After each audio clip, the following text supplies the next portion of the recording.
Assalamualaikum semua. Hari ni saya nak kongsikanlah cara saya buat pajeri nenas. Okey, jom kita tengok caranya. Pertama sekali kita panaskan minyak ni biar cukup deh. Panaskan minyak ni biar secukupnya lah. Lepas tu kita masukkan 4 sekawan. Tapi saya hari ni ada 3 sekawan sahaja deh. Kayu manis, bunga lawar dan bunga cengkeh. Kalau satu lagi kena ada buah pelaga. Jadi 4 sekawan lah deh. Lepas tu ni kita dah wangi behel tumisan kita tadi. Baru kita masukkan bawang merah, bawang putih, lepas tu halia. Bawang ni kita iri-iri je. Tak perlu pun nak kisar. Lepas tu kita masukkan juga 2 tangkai daun kari. Dia kalau kita buat pajeri nenah ni, dia sedap kalau kita letak daun kari deh. Ada juga orang tak letak daun kari. Tapi cuba buat letak daun kari. Memang sedap. Lepas tu kita akan tumis. Tumis behel-behel kita ni biar dia wangi ataupun kita tengok bawang kita tu siapa kata kekuningnya. Tapi jangan siapa hangit. Kalau siapa hangit, tentu dia akan rasa pahit deh. Ni saya nak tunjuk serbuk kari. Ni saya guna ada habis dah. Serbuk kari ayam dan daging ni. Ni kita letaklah dalam, kalau satu pack kecil tu kita letak semua. Ni saya beli pack besar ni, kita main agak-agak. Tapi kalau satu pack kecil tu awak letak semua. Untuk resepi yang saya bagi ni. Lepas tu kita akan tumis. Tumis dia jangan tumis lama. Sekali kita kacau gini, kita boleh terus masuk ke air. Sebabnya kalau kita tumis lama, memang dia akan pahit. Dia cepat pahit bila kita tak letak air. Jadi kita kena letak sedikit air. Lepas tu kita kacau bagi dia sebati dan kita akan tumis. Kalau masa ni dia tak akan pahit dah lah sebab kita dah campur dengan air. Kita akan tumis sampai dia betul-betul pecah minyak. Barulah kita makan gula kita tu, dia sedap dah. Ni nampak tak? Bila dia dah pecah minyak ni, kita kena kacau lah. Sebabnya kita tak usah dia hangit. Memang kalau hangit, dia akan rasa pahit gula kita tu. Jadi tak sedap lah bila rasa pahit tu. Lepas tu kita masukkan santan. Ni saya guna santan segar dah. Kalau nak guna santan kotak pun boleh juga. Tapi bila kita guna santan segar ni untuk masak, dia akan pecah minyak comel lah gula kita tu. Dia tidak akan, orang kata macam sate kotak ni, dia lebih macam pada berkering gitu dah. Siapa yang pernah guna sate kotak tu dia tahulah. Macam saya ni, saya guna santan segar untuk buat pajeri nenah. Ni kita nak kacau bagi dia sebati dan kita akan biarkan santan kita ni biar dia mendidih dulu. Ni santan saya ni saya beli, saya letak sekejap dalam peti tempat beku tu. Ni nampak kerah lah. Lepas tu kita akan kacau deh. Kacau ni supayanya santan kita tu dia tidak berketul ataupun dia tidak pecah minyak.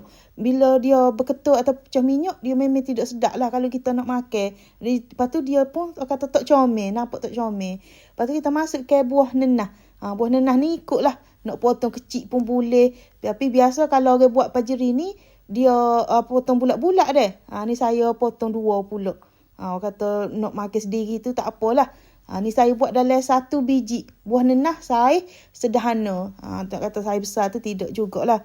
Ni kita masuk ke perlahan-lahan lah. Lepas tu kita akan kacau biar dia sebati. Biar dia sebati dengan kuah kari kita ni. Ni saya nak buat pajeri nenah yang hari ni kita nak buat pajeri nenah bukan kata ya apa kuah dia tu pekat tu, tidak. Dia masih ada kuah. Tapi dia kata tidaklah cair deh. Nanti awak akan tengoklah.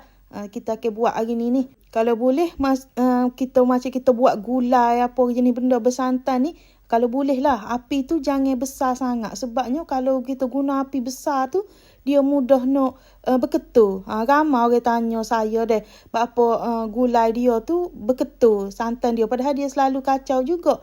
Sebabnya mungkin dia guna api tu besar sangat. Sebab tu dia jadi gulai kita tu dia tidak comel deh. Lepas tu buah nenah ni kita biar bagi dia betul-betul masuk. Sambil-sambil kita kacau tu. Kita bagi dia betul-betul masuk.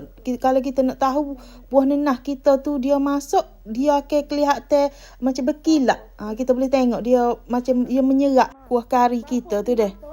Ni. Lepas tu kita akan perasakan lah dengan kata rasa kita nak. Macam letak garam, letak gula, letak ajinomoto. Macam saya ni, saya letak garam dan gula sahaja.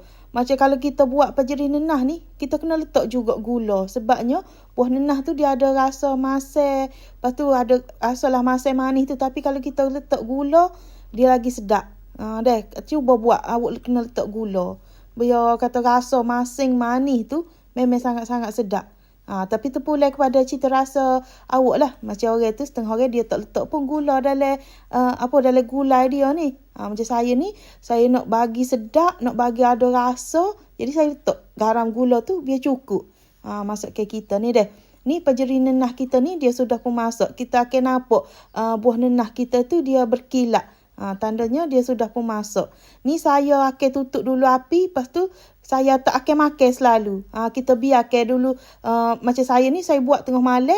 Esok ke baru saya akan makan. Kita akan panaskan kali lagi. Barulah dia rasa betul-betul sedap. Dia betul-betul pecah minyak molek. Ni awak boleh tengok ni. Bila saya dah panaskan untuk kali yang kedua. Dia kuah dia pun orang kata sedikit pekat. Bila dia sejuk memang kuah dia akan pekat lah. Ni dah hasil dia. Ni kita nak hidang ke. Kalau makan pejeri nenah ni ke. Orang kata auto. Berselera makan. Tak perlu nak lauk lain pun tak apa. Janji ada pejeri nenah ni. Lepas tu goreng ikan kering. Ataupun ikan masin. InsyaAllah selera makan deh. Memang sangat-sangat sedap. Ni saya buat untuk mak saya makan buka puasa deh. Memang selera dia makan. Orang kata menambah lah. InsyaAllah lah. Rasa dia tu sedap. Okey lah. Pada yang dah menonton video saya ni. Saya harap jangan lupa subscribe, like, komen dan share video saya. Okey, terima kasih semua.